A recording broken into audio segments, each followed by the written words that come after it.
Hello friends, good morning. मैंने आपसे वादा किया था कि कॉम्पिटिटिव मैथ्स का क्लास कृपालम एजुकेशन की तरफ से चालू किया जाएगा और उस वादे के मुताबिक मैंने कॉम्पिटिटिव मैथ्स एट ए ग्लेस स्ट्रेटेजी के माध्यम से मैंने क्लास का प्रारंभ किया है। देखिए, मैंने यहाँ पे लिखा है कि अगर आप किसी भी कंपटीशन के यानी railway, SSC, CGL, bank PO, JPSC, BPSC, UPSC या अदर किसी प्रकार के एग्ज़ाम में जिसमें मैथ्स के क्वेश्चंस आते हैं, तो उसे अगर आप पढ़ना चाहते हैं तो उसके लिए आपका जो स्ट्रेटेजी है इस प्रकार होना चाहिए। सबसे पहला है बेसिक फंडामेंटल और दूसरा है concept. Basic fundamental, concept, detailed view, shortcut view, tricky view और प्रैक्टिस विद प्रैक्टिकल। कहने का मतलब है जो कोई भी क्वेश्चन को कंसेप्ट और जानने के बाद, बेसिक फंडामेंटल जानने के बाद 5 मिनट में आप उसको अगर बना पाते तो डिटेल में बनाएंगे, अगर 3 मिनट में बना पाते तो शॉर्टकट कहलाएगा, अगर आप हाफ मिनट में बनाते हैं, 30 सेकंड में बनाते तो ट्रिकी कहलाएगा।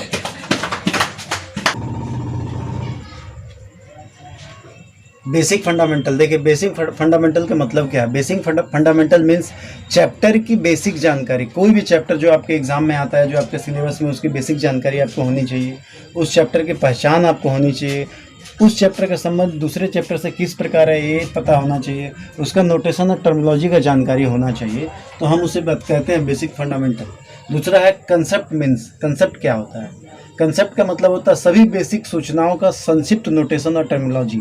जितना भी सूचना है, बेसिक कंसेप्ट, उसको संक्षिप्त में अगर हम नोटेट कर सके, उसको टर्मिनोलॉजी के माध्यम से प्रकट कर सके और जो एग्ज़ाम में हमें आसानी से उपयोग में आ जाए, जो सही समय के प्रबंधन के शर्तों को पूरा करे, या 60 सेकंड पर क्वेश्चन के हिसाब से अगर हम उसको सॉल्व कर पाते हैं तो हम उसको कहेंगे कि मैंने उस कंसेप्ट के आधार पर उसे बनाया और एक कंसेप्ट का सही मीनिंग है।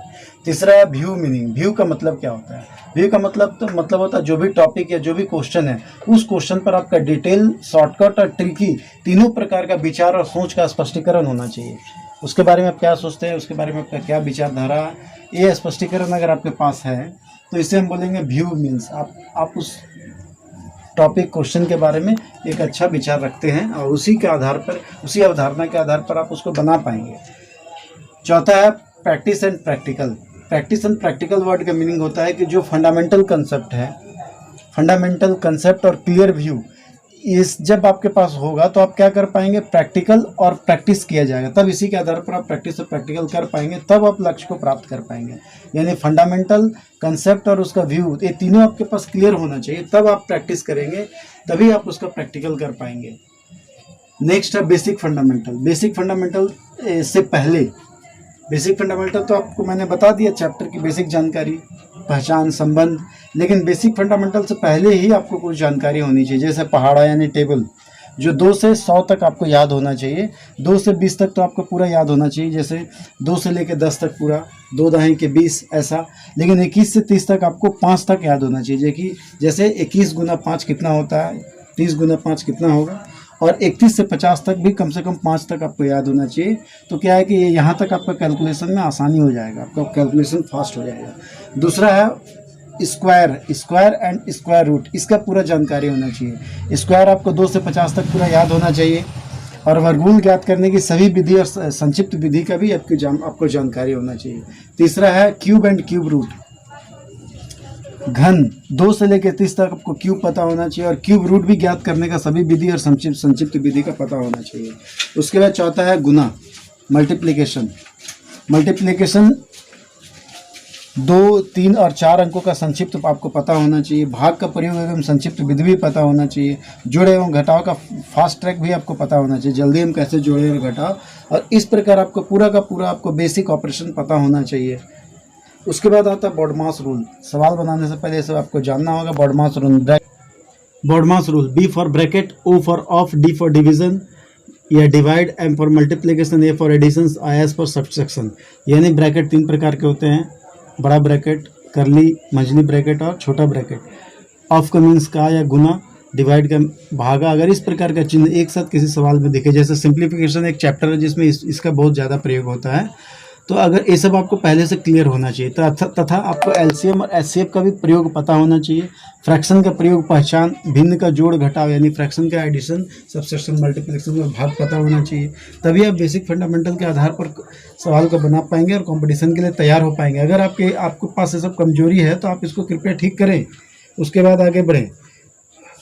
उसके बाद छठा यूनिटरी मेथड है। एकीक नियम की जानकारी आपको होनी चाहिए, इसका प्रयोग कैसे करना आपको पता होना चाहिए। उसके बाद है सातवां फॉर्मुलेशन, गणित की शाखाओं और फॉर्मूलों का ज्ञान आपको होना चाहिए। जैसे सूत्र याद करना पड़ेगा, आपको फॉर्मूला याद करना पड़ेगा।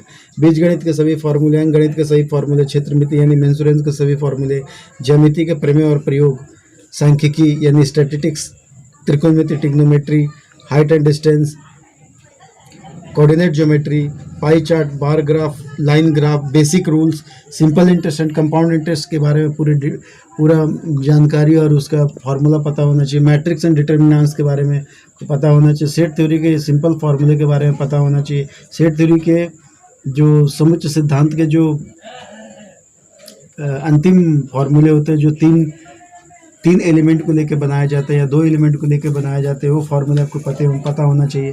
प्रोबेबिलिटी के बारे में भी आपको पूरी जानकारी होना चाहिए।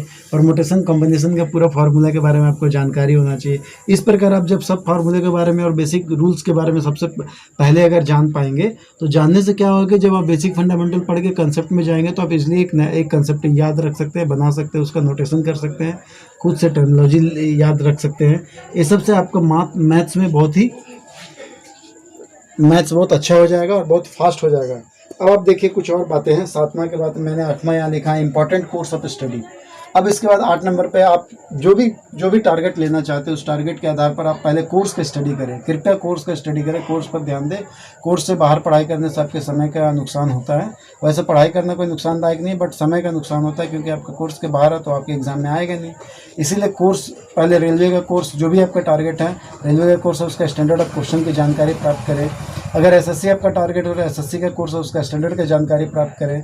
बैंक पीओ अगर आपका कोर्स है तो बैंक पीओ का कोर्स और उसके स्टैंडर्ड ऑफ क्वेश्चन के बारे में जानकारी प्राप्त करें। जेपीएससी, बीपीएससी, जीपीएससी में मैथ का कोर्स और उसके स्टैंडर्ड ऑफ क्वेश्चन की जानकारी प्राप्त करें। वैसे इन बड़े एग्जामों में मैथ्स का बहुत कम ही पार्ट होता है, बट अगर है 1-2 पार्ट भी है तो क्या है, उसको जानकारी रख के ही पढ़ाई करें।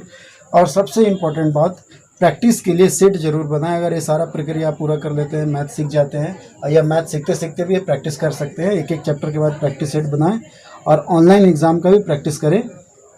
10वां नंबर है कि आप पत्रिकाओं का अध्ययन अवश्य करें। पत्रिकाओं में समसामयिकी और प्रतियोगिता दर्पण को अवश्य पढ़ें। समाचार पत्र के संपादकीय का निष्कर्षण जरूर करें डेली। अर्थशास्त्र और अर्थव्यवस्था की जानकारी भी रखें। देश और राज्य और राजधानी की भी जानकारी रखें।